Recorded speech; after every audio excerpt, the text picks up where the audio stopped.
श्री शिवाय नमस्तुभ्यं भक्तों, जय श्री कृष्णा। स्वागत है आपका हमारे YouTube चैनल प्रियंका शास्त्र ज्ञान में।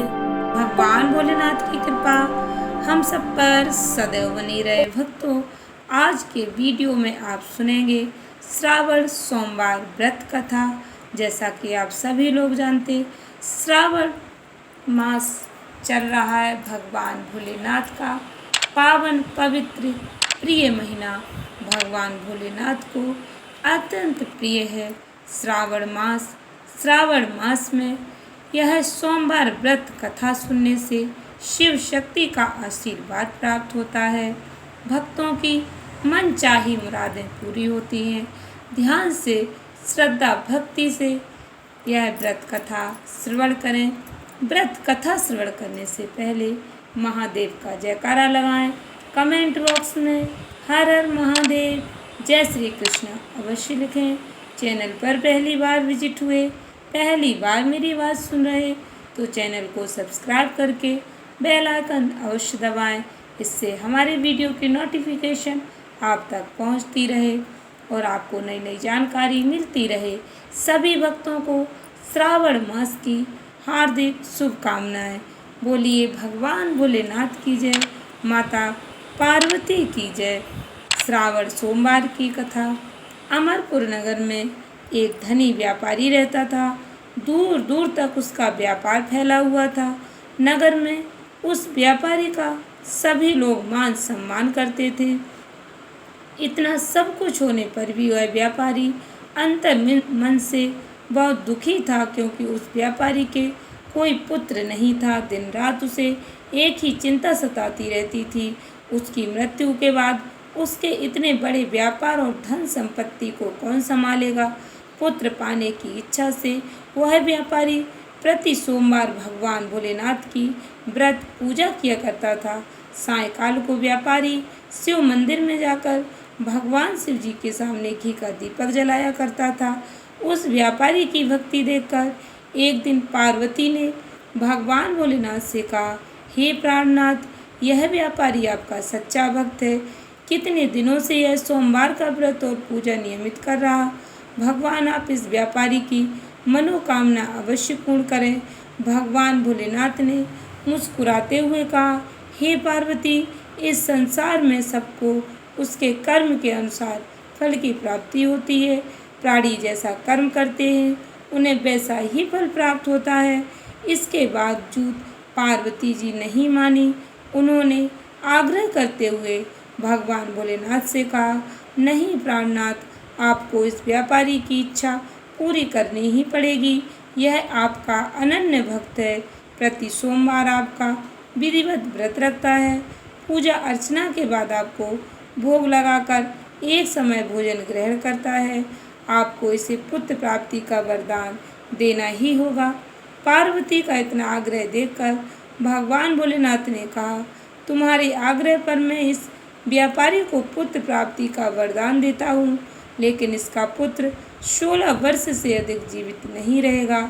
उसी रात भगवान शिव जी ने स्वप्न में उस व्यापारी को दर्शन देकर उसे पुत्र प्राप्ति का वरदान दिया और उसके पुत्र के 16 वर्ष तक जीवित रहने की बात भी बताई।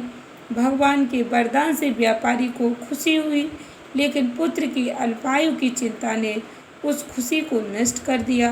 व्यापारी पहले की तरह सोमवार का विधिवत व्रत करता रहा। कुछ महीने पश्चात उसके घर अति सुंदर पुत्र उत्पन्न हुआ। पुत्र जन्म से व्यापारी के घर में खुशियां भर गईं। बहुत धूमधाम से पुत्र जन्म का समारोह मनाया गया। व्यापारी को पुत्र जन्म की अधिक खुशी नहीं हुई, क्योंकि उसे पुत्र की अल्पायु के रहस्य का पता था। यह रहस्य घर में किसी को नहीं मालूम था। विद्वान ब्राह्मणों ने उस पुत्र का नाम अमर रखा। जब अमर 12 वर्ष का हुआ तो शिक्षा के लिए उसे वाराणसी भेजने का निश्चय हुआ। व्यापारी ने अमर के मामा दीपचंद को बुलाया और कहा कि अमर को शिक्षा प्राप्त करने के लिए वाराणसी छोड़ाओ। अमर अपने मामा के साथ शिक्षा प्राप्त करने के लिए चल दिया। रास्ते में जहाँ भी अमर और दीपचंद रात्रि विश्राम के लिए ठहरते, वहीं यज्ञ करते और ब्राह्मणों को भोजन कराते थे। लंबी यात्रा के बाद अमर और दीपचंद एक नगर में पहुँचे। उस नगर के राजा की कन्या के विवाह की खुशी में पूरे नगर को सजाया गया था। निश्चित समय पर बारात आ गई, लेकिन वर का पिता अपने बेटे के एक आंख से काने होने के कारण बहुत चिंतित था। उसे इस बात का भय सता रहा था कि राजा को इस बात का पता चलने पर कहीं वह विवाह से इनकार न कर दें, इससे उसकी बदनामी होगी। वर के पिता ने अमर को देखा तो उसके मस्तिष्क में एक विचार आया। उसने सोचा, क्यों ना इस लड़के को दूल्हा बनाकर राजकुमारी से विवाह करा दूं। विवाह के बाद इसको धन देकर विदा कर दूंगा और राजकुमारी को अपने नगर ले जाऊंगा। वर के पिता ने इसी संबंध में अमर और दीपचंद से बात की।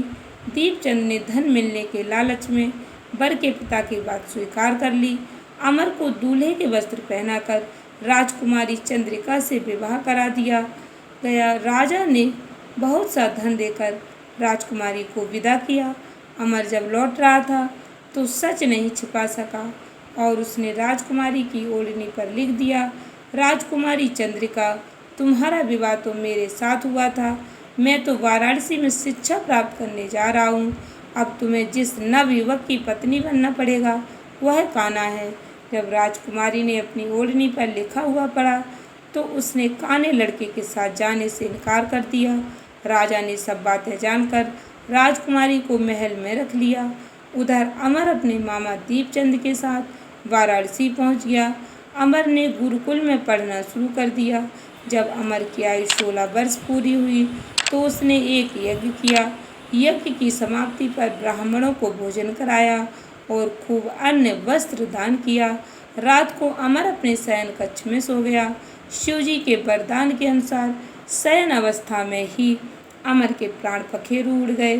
सूर्योदय पर मामा अमर को मृत देखकर रोने पीटने लगा। आसपास के लोग भी एकत्र होकर दुख प्रकट करने लगे। मामा के रोने विलाप करने के स्वर समीप से गुजरते हुए भगवान शिवजी और माता पार्वती ने भी सुने। पार्वती जी ने भगवान से कहा, प्राणनाथ, मुझसे इसके रोने के स्वर सहन नहीं हो रहे, आप इस व्यक्ति के कष्ट अवश्य दूर करें।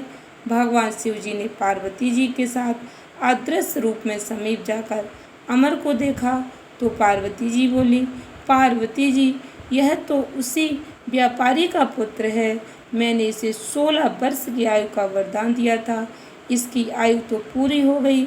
पार्वती जी ने फिर भगवान शिव जी से निवेदन किया, हे प्राणनाथ, आप इस लड़के को जीवित करें, नहीं तो इसके माता पिता पुत्र की मृत्यु के कारण रो रो कर अपने प्राणों का त्याग कर देंगे।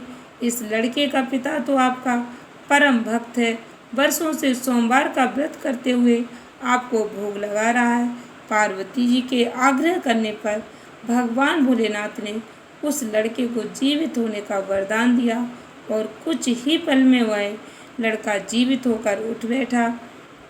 शिक्षा समाप्त करके अमर मामा के साथ अपने नगर की ओर चल दिया। दोनों चलते हुए उसी नगर में पहुँचे जहाँ अमर का विवाह हुआ था। उस नगर में भी अमर ने यज्ञ का आयोजन किया। समीप से गुजरते हुए नगर के राजा ने यज्ञ का आयोजन देखा। राजा ने अमर को तुरंत पहचान लिया।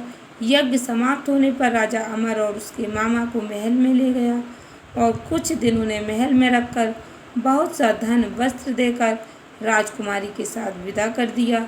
रास्ते में सुरक्षा के लिए राजा ने बहुत से सैनिकों को भी साथ भेज दिया। दीपचंद ने नगर में पहुंचते ही एक दूत को घर भेजकर अपने आगमन की सूचना भेजी। अपने बेटे अमर के जीवित वापस लौटने की सूचना से व्यापारी बहुत प्रसन्न हुआ। व्यापारी ने अपनी पत्नी के साथ स्वयं को एक कमरे में बंद कर रखा था। भूखे प्यासे रहकर व्यापारी और उसकी पत्नी बेटी की प्रतीक्षा कर रहे थे। उन्होंने प्रतिज्ञा कर रखी थी कि यदि उन्हें बेटी की मृत्यु का समाचार मिला तो दोनों अपने प्राण त्याग देंगे। व्यापारी अपनी पत्नी और मित्रों के साथ नगर के द्वार पर पहुंचा। अपने बेटे के विवाह का समाचार सुनकर पुत्र वधू राजकुमारी चंद्रिका को देखकर उसकी खुशी का ठिकाना न रहा। उसी रात भगवान शिवजी ने व्यापारी के स्वप्न में आकर कहा, हे श्रेष्ठी, मैंने तेरे सोमवार के व्रत करने और व्रत कथा सुनने से प्रसन्न होकर तेरे पुत्र को लंबी आयु प्रदान की है। व्यापारी बहुत प्रसन्न हुआ। सोमवार का व्रत करने से व्यापारी के घर में खुशियाँ लौट आईं। शास्त्रों में वर्णन मिलता है, जो स्त्री पुरुष सोमवार का विधिवत व्रत करते हैं, व्रत कथा श्रवण करते हैं, दूसरों को सुनाते हैं, उनकी सभी मनोकामनाएं पूर्ण होती हैं। आशा करती हूँ वीडियो अच्छी लगी होगी, उपयोगी लगी हो तो इस कथा को अधिक से अधिक भक्तों को शेयर करें। भगवान भोलेनाथ का आशीर्वाद प्राप्त करें। धन्यवाद भक्तों। श्री शिवाय नमस्तुभ्यम।